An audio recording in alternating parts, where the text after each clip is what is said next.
दोस्तों स्वागत है आपका अपने चैनल सिविल ट्रेनर में। दोस्तों आज का वीडियो बहुत ही इंपॉर्टेंट है, चाहे आप घर बना रहे हैं या बनवाना चाहते हैं। आज इस वीडियो में मैं आपको डिटेल से बताऊंगा, अगर आप पहले कॉलम और फिर बाद में दीवार बनाते हैं तो उसका क्या फ़ायदा और क्या नुकसान है, और अगर आप पहले दीवार और बाद में कॉलम की ढलाई करते हैं तो इसके आपको क्या फ़ायदे और क्या नुकसान है। तो दोस्तों वीडियो को कंप्लीट देखना, आपके 5 से 6 मिनट लूँगा, और जब आप वीडियो को देख कर जाओगे तो घर की कंस्ट्रक्शन में यह पक्का आपके जरूर काम आएगी। दोस्तों अगर आप चैनल पर नए हैं तो प्लीज़ चैनल को सब्सक्राइब और वीडियो को लाइक कर दीजिए। और दोस्तों अगर आप और भी घर बनाने से रिलेटेड वीडियोस को देखना चाहते हैं तो प्लीज़ चैनल पर विजिट भी जरूर कीजिएगा। चलिए दोस्तों ज़्यादा देरी न करते हुए वीडियो को स्टार्ट करते हैं। तो दोस्तों सबसे पहले मैं आपको बता दूं कि जब भी आप घर का काम स्टार्ट करते हैं तो आप ठेके पर काम को दे देते हैं अपने मिस्त्री या फिर किसी ठेकेदार को। यह भी अक्सर कर देखा जाता है कि पहले दीवार खड़ी कर लेते हैं और फिर बाद में दोनों साइड ईंट या कोई फट्टे की शटरिंग लगाकर कॉलम की ढलाई करते हैं। तो सबसे पहले इसका फ़ायदा आपको बता देना चाहता हूं कि पहला फ़ायदा तो यह है कि ईंट और कॉलम का बाउंडिंग यानी कि पकड़ मजबूत बन जाती है। इसमें कभी भी क्रैक आने का कोई भी चांस नहीं बचता, यानी कि क्रैक तो कभी भी नहीं आएगा। दूसरा फ़ायदा यह है कि मान लीजिए आप 9 इंच का दीवार बनाते हैं, दोनों साइड से आपका कॉलम भी 9 इंच का ही है, तो वहाँ पर दो साइड शटरिंग लगाने की ज़रूरत नहीं पड़ती। सिर्फ आपको दो साइड की शटरिंग लगानी होती है, जिसमें आपका दो साइड की शटरिंग का पैसा सेव हो जाता है, क्योंकि जैसे कि आप जानते हो कि कॉलम में चारों तरफ शटरिंग लगानी होती है। तो इसमें आप दो साइड शटरिंग लगाओगे और दो साइड आपको शटरिंग नहीं लगानी पड़ेगी। इसमें आपका दो साइड का शटरिंग का पैसा सेव होगा। तो दोस्तों ये तो हो गए इसके फ़ायदे की बात। वहीं इसके नुकसान की बात करें तो इसके नुकसान भी काफ़ी है।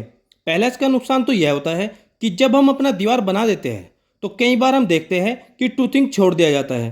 टूथिंग मतलब जैसा आप देख पा रहे हो, एक ईंट अंदर और एक ईंट बाहर की ओर छोड़ा जाता है। तो दोस्तों ऐसी कंडीशन में क्या होगा, जब आप इसकी ढलाई करोगे तो उसमें कुछ इस तरह से आपको कॉलम दिखाई देगा, मतलब मजबूती के लिहाज से यह ठीक नहीं है। दूसरा, जब आप कॉलम के दोनों साइड में शटरिंग लगाओगे और कॉलम की ढलाई करने के लिए जाओगे तो इसमें कॉलम का अलाइनमेंट बिगड़ जाता है, मतलब कॉलम सही से नहीं निकलता है। जो मसाला होता है वह कहीं पर बाहर कहीं पर अंदर की ओर हो जाता है, जो कि देखने में भी अच्छा नहीं लगता, क्योंकि यहाँ पर दो साइड से शटरिंग प्रॉपर अच्छे से नहीं लग पाता और मसाले का पानी यानी कि सीमेंट स्लरी वहाँ से निकल जाता है।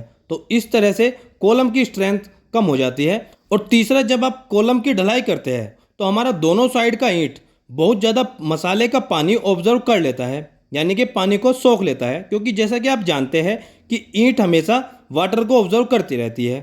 तो हम जो भी अपने मसाले में पानी को डालते हैं तो वह सीमेंट मसाले को ईंट ऑब्जर्व कर लेती है, यानी कि सोख लेती है। तो इससे कॉलम अपनी पूरी तरह स्ट्रेंथ को गेन नहीं कर पाता। और चौथा इसका यह भी नुकसान है कि आपको कॉलम को एक अलाइनमेंट में बिल्कुल सीधा ऊपर तक ले जाना चाहिए, उसका एक प्रॉपर शेप भी होना चाहिए।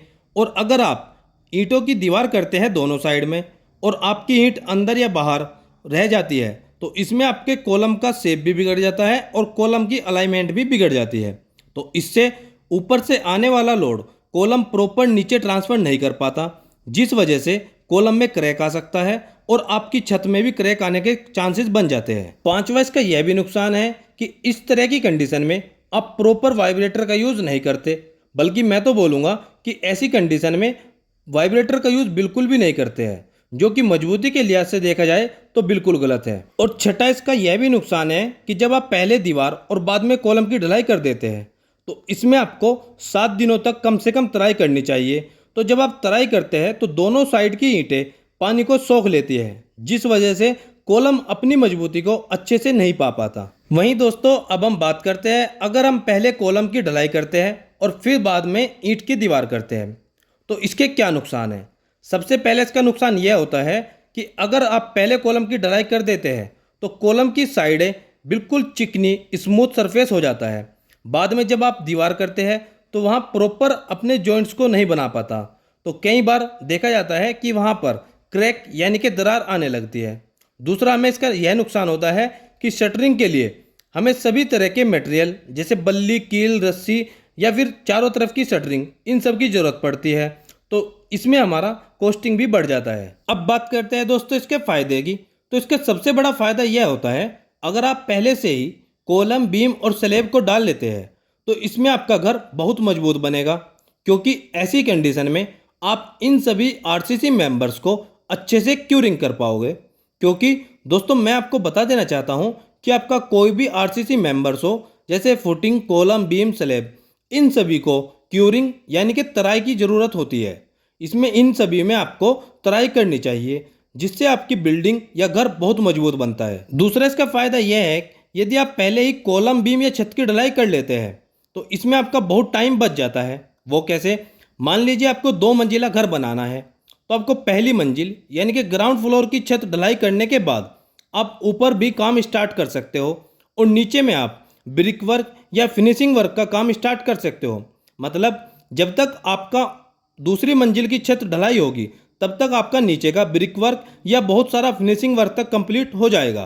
तो इसमें आपका बहुत टाइम बचता है। दोस्तों कुछ लोग ऐसा भी करते हैं कि पहले कॉलम को खड़ा कर लेते हैं, उसके बाद साइड में दीवारों को खड़ा करते हैं, तो इसमें भी आपका बहुत टाइम बचता है। बस दोस्तों ऐसे पहले कॉलम और बाद में दीवार करने में आपको बस यही दिक्कत आती है कि कॉलम और दीवार में अच्छी तरह से जॉइंट नहीं बन पाता। तो इसके लिए आपको दीवार करने से पहले कॉलम में हैकिंग करनी चाहिए, यानी कि टाँचा मारना चाहिए, ताकि दीवार और कॉलम में अच्छे से पकड़ बन सके।